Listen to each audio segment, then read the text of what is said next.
예수님께서는 마지막 주간에 우리들에게 아주 중요한 교훈을 많이 주셨습니다.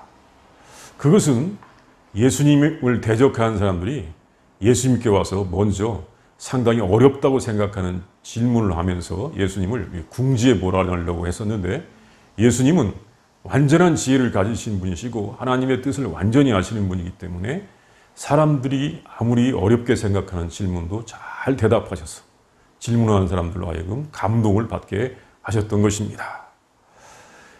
그런데 그 후에 예수님께서는 이제 처음인데, 또는 이게 어떻게 보면 마지막 대화예요. 먼저 한 질문을 하셨습니다. 그것은 바리새인들이 모였을 때 이렇게 물으셨습니다. 너희는 그리스도에 대하여 어떻게 생각하느냐? 누구의 자손이냐? 그러자 다윗의 자손입니다라고 그들이 대답을 하였습니다. 그들이 잘 아는 것입니다. 그러자 예수님께서 또 다시 질문하셨습니다. 그러면 다윗이 성령에 감동되어 어찌 그리스도를 주라 칭하여 말하되, 주께서 내 주께 이르시되 내가 내 원수를 내 발 아래 둘 때까지 내 우편에 앉아 있으라 하셨도다 하였느냐? 다윗이 그리스도를 주라 칭하였은즉 어찌 그의 자손이 되겠느냐? 이렇게 물으셨습니다.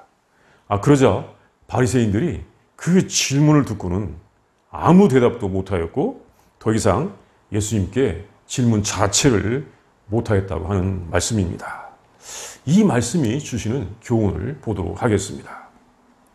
첫 번째는 예수님께서는 이 땅의 사람들의 관습이나 질서에 의해서가 아니라 하나님의 뜻에 의해서 우리의 구원의 길이 있음을 알려주셨습니다. 예수님 당시에 많은 사람들이 예수님께 대하여 다윗의 자손이라고 불렀습니다. 이것은 대단한 믿음의 고백이었습니다. 왜냐하면 그리스도는 다윗의 후손으로 온다고 사람들이 알고 있었기 때문입니다. 예수님께서 어린 나귀를 타고 예루살렘에 오실 때에도 사람들은 호산나 다윗의 자손이요 라고 이렇게 예수님을 불렀습니다. 예수님을 찬양했습니다. 이것은 예수님께서 구세주라고 하는 엄청난 기대와 함께 또한 놀라운 신앙 고백인 것입니다. 그런데 이것은 율법사들이 구약 성경에서 배워서 가르치는 것이었습니다. 구약 성경에 보면 그렇게 알만한 말씀들이 자주 있습니다. 사무엘하 7장에도 나오고, 또는 이사야서 11장에도 또 여러 번 나오고, 또 예레미야 23장에도 또 나옵니다. 이 많은 말씀들 다 보기보다는 예레미야 23장 5절 말씀을 한번 보도록 하겠습니다. 여호와의 말씀이니라, 보라 때가 이르리니 내가 다윗에게 한 의로운 가지를 일으킬 것이라. 그가 왕이 되어 지혜롭게 다스리며 세상에서 정의와 공의를 행할 것이며. 이렇게 그리스도는 다윗의 자손, 다윗의 후손으로 오셔서 그 나라와 이 세상에 정의와 공의와 평화를 가져올 것이다. 특히 자기 나라의 평화를 가져올 것이다. 해방시킬 것이다. 자기들에게 또한 큰 번영과 영광을 가져올 것이다. 그들은 그렇게 알고 믿고 있었던 것입니다. 이것이 유대인들, 특히 바리새인들과 또 성전의 관리들, 서기관들이 알고 있는 믿음이었습니다. 그래서 그들이 그리스도는 다윗의 자손입니다라고 대답하는 것은 틀린 것은 아니었습니다. 그런데 그들이 강조하는 것은 그리스도가 다윗의 자손이라고 하는 그 육신적인 족보였다는 것입니다. 그러면서 그 사람들은 예수님께 대하여 많은 오해를 하고 있었습니다. 예수님은 다윗의 후손일 리가 없다는 것입니다. 예수님은 다윗의 자손일 리가 없다는 것이에요. 많은 사람들은 예수님께서 하시는 그 일들을 보고 예수님을 그리스도로 알고 믿고 있었는데, 바리새인과 율법사들은 예수님을 믿지 않고 있었던 것입니다. 그들이 예수님을 믿지 않는 이유는 예수님께서 자기들이 생각하는 것과는 다르게 행동하신다는 것입니다. 다윗의 후손이라면 자기들과 같아야 되는데, 예수님께서는 소위 믿음이 좋다고 하는 자기들과는 많이 달랐기 때문입니다. 아니, 믿음이 좋다면, 다윗의 후손이라면 복받은 생활, 부유한 생활을 해야 되는데, 옛날에 이 믿음과 이 재산은 비례하는 관계에 있다고 그렇게 생각하는 사람들이 많이 있었고, 특별히 이 바리새인들 가운데 탐욕스러운 사람이 많이 있었습니다. 그러니까 예수님이 다윗의 후손이라면 자기들처럼 그렇게 재산도 있고 부유한 삶을 살아야 되는데, 예수님은 그렇지 않았습니다. 예수님의 삶은 부유와는 거리가 멀었습니다. 예수님은 세상에서 왕족처럼 살지 않았고, 어떤 모습으로 살았냐면 세상에서 종의 모습으로 살았기 때문에 그들이 볼 때는 예수님을 다윗 왕의 후손이라고 볼 수가 없었습니다. 차라리 예수님이 다윗 왕의 후손이 아니라 다윗 왕궁에서 청소하는 사람의 후손이었다고 하면, 아, 그 말이 맞아 라고 사람들은 생각할 수도 있었을 것입니다. 또 예수님께서는 갈릴리라고 하는 천대받는 지역에서 자라셨고, 그 지역을 중심으로 활동하셨으니까 예루살렘 사람들이 볼 때에는 정말 그리스도라고, 구세주라고 인정할 수가 없었던 것입니다.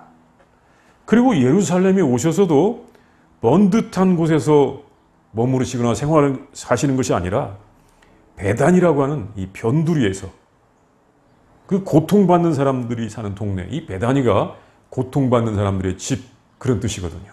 그러니까 이 변두리에 있는 정말 판자촌 같은 곳이에요.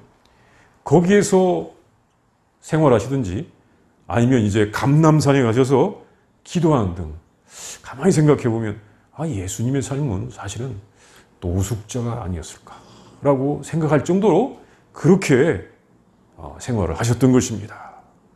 그러니까 자기들 나름대로 안락하게 살고 있는 것과는 다른데 어떻게 그 예수를 그리스도라고 인정할 수 있겠습니까? 또한 예수님께서는 바리새인들의 잘못을 많이 책망하셨습니다. 이제 다음 장인 이 마태복음 23장에 보면 예수님께서 바리새인과 서기관들, 이 율법사들에게 책망하시는데 정말 심하게 책망하십니다. 이 바리새인들과 유대교의 율법사들이 유선자였다고 하는 것입니다. 정말 속으로는 거짓을 행하면서 겉으로 이 꾸미는 사람들, 즉 그러니까 참 유식하는 사람들, 이 거짓말 하는 사람들이란 말입니다. 진정 마음으로부터 하나님을 사랑하는 것이 아니라 겉으로만 믿는 척하는 모습을 책망하신 것입니다. 사실 이 마태복음 23장에 예수님께서 하신 이 바리새인과 서기관들에 대한 책망을 보면 어떻게 이렇게 예수님께서 정말 심하게 책망하실까 하는 생각이 들 정도로 그런 책망이 나와 있습니다. 사실 이런 모습들은 이 바리새인들이 이 외적인 모습을 많이 따지는 모습이에요. 정말 이 믿는 척, 이 율법주의의 그 모습이 그건데 믿는 척 하는 것입니다. 이 외적인 조건, 외적인 모습을 많이 따지는 것입니다. 겉모습, 껍데기를 멋지게 꾸미면서 하나님 앞에서도 그것을 자랑하고자 하는 것입니다. 일단 겉모습이 뭐가 좀 있어야 된다. 겉으로 하는 척이라도 해야 된다. 이것의 뿌리는 그들이 그리스도, 메시아도 다윗의 후손이라고 온다는 것을 강조하는 것이었습니다. 메시아도 다윗의 후손이다. 다윗 왕, 그 위대한 왕의 후손이라고 하는 것을 강조하는 것이었습니다. 그러니까 바리새인들과 유대교의 지도자들이 생각하는 그 믿음의 모습은 예수님께서 정말 전해주시는 믿음의 모습이 아니었다는 것입니다. 이제 두 번째는 예수님께서는 우리들은 성령의 감동이 되어야 하나님의 뜻을 알 수 있고 예수님을 그리스도로 믿을 수 있고 하나님의 나라의 백성이 되는 것을 말씀하셨습니다. 예수님께서 이 바리새인들에게 두 번째 질문을 하셨습니다. 이것은 시편 110편 1절의 말씀을 인용하신 것이었는데, 그러면 다윗이 성령에 감동되어 어찌 그리스도를 주라 칭하여 말하되 주께서 내 주께 이르시되 내가 네 원수를 네 발 아래에 둘 때까지 내 우편에 앉아 있으라 하셨도다 하였느냐. 다윗이 그리스도를 주라 칭하였은즉 어찌 그의 자손이 되겠는가? 시편 110편의 말씀은 이 메시아 예언이시라고 하는데 그리스도, 메시아의 모습을 예언한 시입니다. 다윗의 시인데 이 말씀은 사람의 지혜나 꿈으로 할 수는 없는 것이고 성령께서 감동을 주심으로써 예언한 말씀입니다.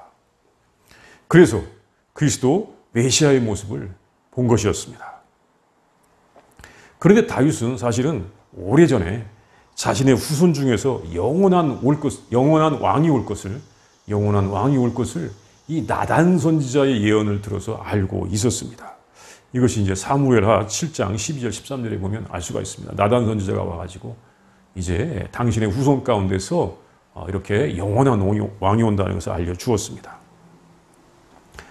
다윗이 자신의 후손 중에서 구세주가 올 것을 알았습니다.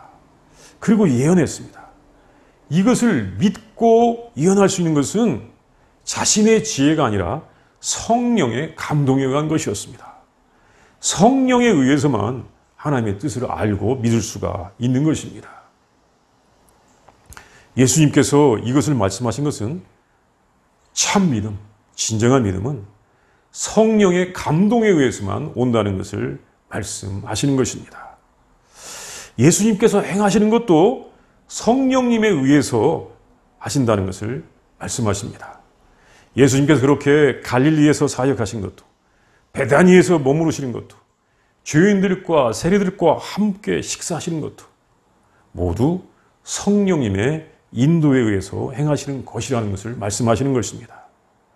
그리고 우리의 구원의 역사는 사람들의 전통이나 어떤 규정에 의해서가 아니라 성령님의 인도하심, 성령님과의 교제, 성령님의 고백하게 하심에 따라서 이루어진다는 것을 알려주시는 것입니다.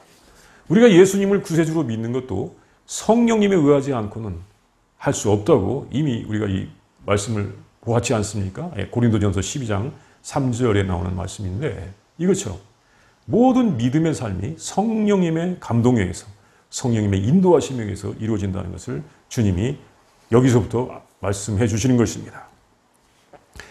그래서 다윗의 시편을 말씀하시면서 성령의 감동에 의해서 그렇게 예언하는 것을 말씀하셨습니다. 바리새인 여러분들이 그렇게 자랑스럽게 생각하는 다윗 왕은 성령에 의해서 그렇게 말씀하셨는데 바리새인 여러분들은 성령의 감동을 받고 있느냐는 것입니다. 바리새인 여러분들은 성령님의 인도를 받고 있습니까? 이것입니다. 바리새인들이여, 성전의 관리들이여, 성령의 감동을 받으라는 말씀입니다. 그러자 바리새인들이 뭔가 찔렸는지 한마디도 대답하지 못하고 더 이상 질문 자체를 못하겠다고 하는 것입니다. 그래서 이제 예수님과 이 바리새인이나 사두개인이나 성전 관리들과의 대화하는 것에 이것이 마지막이었습니다. 예수님께서는 이 구원의 믿음, 천국의 믿음은 성령에 의해서 인도함을 받는 믿음이라는 것을 우리에게 알려주십니다. 그 믿음은 하나님께서 우리에게 원하시는 것이고 그 믿음은 예수님께서 하신 것을 아는 것입니다. 유선자인 바리새인들이 하는 것을 아는 것이 아니라 예수님께서 하신 말씀을 아는 것이 성령에 의해서 하나님의 뜻에 의해서 바로 믿는 것입니다. 이제 세 번째는 예수님의 말씀을 듣는 것이 성령님에 의해서 하나님을 믿는 것입니다. 성령님에 의해 믿는 것은 예수님처럼 하는 것입니다. 이것은 바리새인들이 하는 모습과는 많이 다릅니다. 예수님과 바리새인들은 많이 대립을 하였습니다. 예수님께서는 바리새인들을 심하게 책망하셨습니다. 그것은 그들이 유식하는 사람이었기 때문이었습니다. 이 마태복음 23장에 보면 그들의 거짓, 유식, 위선적인 모습이 많이 나와 있습니다. 그 사람들은 이 속과 겉이 다른 사람들이었습니다. 겉은 잘 꾸밉니다. 이 성령에 의해서 되는 일은 이 영적인 일인데 이 영적인 일은 육신적인 일과 대비가 됩니다. 영적인 일은 내면의 변화를 추구하는 것이고 육신적인 일은 외적인 꾸밈으로 나타납니다. 바리새인들은 그렇게 예수님께서 회칠한 무덤이라고 말씀하셨듯이 겉은 잘 깨끗하게 하면서 속은 아직 회개되지 않은 그런 모습이었던 것입니다. 바리새인들과 서기관들이 하는 일은 육신적인 일이었습니다. 한 예를 들면 예수님께서 안식일 규정을 어겼다고 그 사람들이 많이 예수님을 공격하고 비난했었습니다. 예수님께서 안식일 규정을 어긴 것은 그들의 문자적인 규정을 어겼다는 것입니다. 문자적인 규정을 고집해서 문자적인 규정을 지켜야 한다고 하는 것은 외적인 것, 육신적인 것과 관련이 되어 있는 것입니다. 그런데 예수님께서는 안식일에도 병자들을 치유하신 일들을 통해서 사람들의 그 아픔을 해결해 주셨는데 이것은 영적인 일이었습니다. 예수님께서는 어떤 문자의 규정보다도 그것의 본래의 정신, 본래의 뜻, 사람을 살리려는 그 본래의 목적을 더 강조하셨고 그대로 행하셨습니다. 예수님과 바리새인들과의 갈등은 이렇게 육신적인 일과 영적인 일의 대립이었습니다.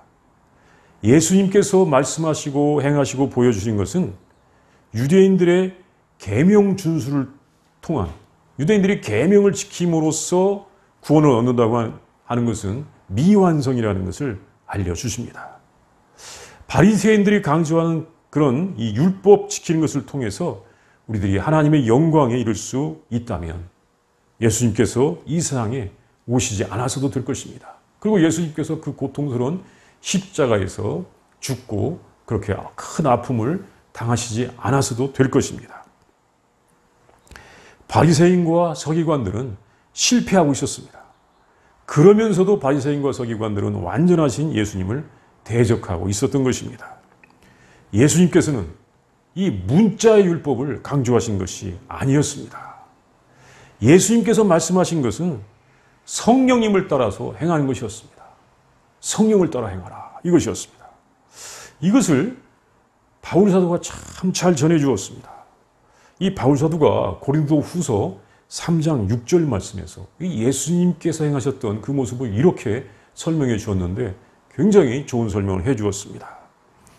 그가 또한 우리를 새 언약의 일꾼 되기에 만족하게 하셨으니 율법 조문으로 하지 아니하고 오직 영으로 함이니 율법 조문은 죽이는 것이요 영은 살리는 것이니라. 영은 살리는 것이니라. 그러니까 여기서 영이라고 하는 것은 하나님께서 주신 그 율법의 본질, 본래의 의미를 말하는 것입니다. 하나님 말씀의 문자적인 그 규정, 그것보다도 더 중요한 본질, 본래의 의미를 말하는 것이에요. 여기서 그 자기들의 율법 조문을 강조하는 바리새인과 또 성령으로 인도함을 받는 예수님의 제자들, 우리들의 차이점을 볼 수가 있는 것입니다. 이 차이가 대단히 큰 차이입니다. 그것은 뭐냐면 한편으로는 가식이냐, 한편으로 진리냐. 그러니까 가식적인 믿음을 갖고 있느냐, 아니면 정말 본질에 입각한 진리의 믿음을 행하고 있느냐. 이것을 예수님께서 말씀해 주시는 것입니다. 이것에 대하여 예수님께서 직접 말씀하신 적도 있습니다. 예수님께서 이 오병이어의 기적을 행하신 다음에 사람들에게 이제 오병이어의 기적을 행하신 다음에 예수님께서 이제 생명의 양식에 대해서 말씀하신 적이 있었습니다. 그러면서 그 의미를 이렇게 말씀하셨습니다. 살리는 것은 영이니 육은 무익하니라. 내가 너희에게 이른 말은 영이요 생명이라. 이게 요한복음 6장 63절에 나오는 말씀이에요. 살리는 것은 영이니 육은 무익하니라. 그러니까 이제 계속 육체적인 빵만 원하는 사람들에게 그 본질이신 예수님께서 이렇게 말씀하시는 것입니다. 내가 이런 말은 영이요 생명이니라. 이때 예수님의 말씀을 잘 이해하지 못하는 사람들에게 그렇게 말씀하신 것이었습니다. 문자적 규정보다도 더 큰 의미, 그것을 추구하라는 것입니다. 이것이 바로 영적인 의미입니다. 이것은 육신에 관심이 많은 사람들을 향한 말씀이었습니다. 자, 이렇게 우리는 정말 하나님의 뜻을 추구하기 위하여, 우리가 예수님께서 우리에게 주신 구원의 은혜를 받기 위하여, 참다운 구원을 받기 위하여 성령의 인도를 받아야 되는 것입니다. 영적인 그 의미를 알아야 되는 것입니다. 그러면 어떻게 하는 것이 성령의 감동을 받는 믿음일까요? 예. 그것은 예수님의 말씀에 순종하는 것입니다. 우리가 이 성령의 감동을 말하면 어떻게 생각하면 그것은 기분이다, 감정의 일로 연결시키는 경우가 많이 있습니다. 성령의 감동에 의하면 우리가 그것을 어떤 황홀경에 빠져야 되고 막 엑스터시를 경험해야 되고 또 특이한 느낌이 와야 되고 알지 못하는 이상한 소리를 해야 되고 또 좋은 분위기를 느껴야 되고 이런 것으로 생각하기도 하는데, 이것이 중요한 것이 아니라 본질이 변화되어지는 것, 본질이 변화되어서 진실하고 정직하고 사랑하고 겸손하는 것이, 이것이 성령의 인도를 받는 모습인 것입니다.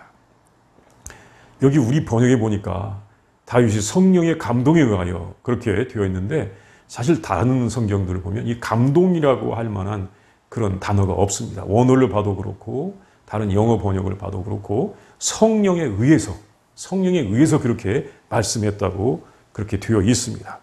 그러니까 우리가 이 감동이라고 하는 단어 때문에 그렇게 감정적인 감동을 추구하는지도 모르겠습니다만, 사실 알 것은 그냥 성령에 의해서 인도함 받고 우리가 살아가는 것입니다. 막 성령의 감동을 받아야지 하면서 막 열광적인 분위기를 만들고 거기에 빠져들어야만 성령의 감동을 받는 것이 아닙니다. 성령의 일, 예수님 믿고 따른 일은 본질과 관련된 것입니다. 본질이 변화가 되는 것을 추구하는 것입니다. 사실 본질이 변화가 되는 것입니다까지는 그렇게까지 말하기 어렵습니다. 우리가 본질이 변화가 되는 것을 우리가 추구하는 것입니다. 그리고 바리새인들이 강조하던 육신적인 멋을 내는 것과는 반대되는 것입니다. 당시의 종교적인 사회에서 그 사람들은 사람들에게 보이려고 믿음 있는 척하고 높은 척하였는데, 믿음 있는 척하지 말고 높은 척하지 말고 신실하게 진실하게 행하는 것, 이것이 성령의 일을 하고 성령님의 감동을 받는 것입니다. 성령의 인도함을 받는 참 믿음은 본질의 변화를 추구하며, 우리 이 본성의 변화를 추구하면서 하나님의 백성이 되게 하는 것입니다. 그 본질의 변화의 모델이 바로 예수 그리스도이십니다. 우리는 예수님의 제자로서 예수님을 따라서 본질의 변화를 추구함으로 말미암아 하나님의 뜻을 받아들이면서 하나님의 뜻에 맞도록 행해야 할 것입니다. 이 시간 다 함께 기도합니다. 먼저 묵상합니다. 예수님께서 바리새인들에게 이렇게 질문하시고 바리새인들이 대답했는데, 예수님께서 그때 바리새인들에게 두 번째 질문하시는 중에 다윗이 성령의 감동에 의해서라고 하신 말씀을 통하여서 정말 바리새인들이요, 여러분들은 성령의 인도를 받고 있느냐라고 그렇게 물으시는 것을 우리가 알 수가 있습니다. 우리들도 예수님의 말씀을 우리가 묵상하면서 정말 나는 성령의 인도를 받고 있는지, 정말 성령을 따라 살고 있는지, 그것을 한번 묵상하는 이 시간을 갖도록 하겠습니다.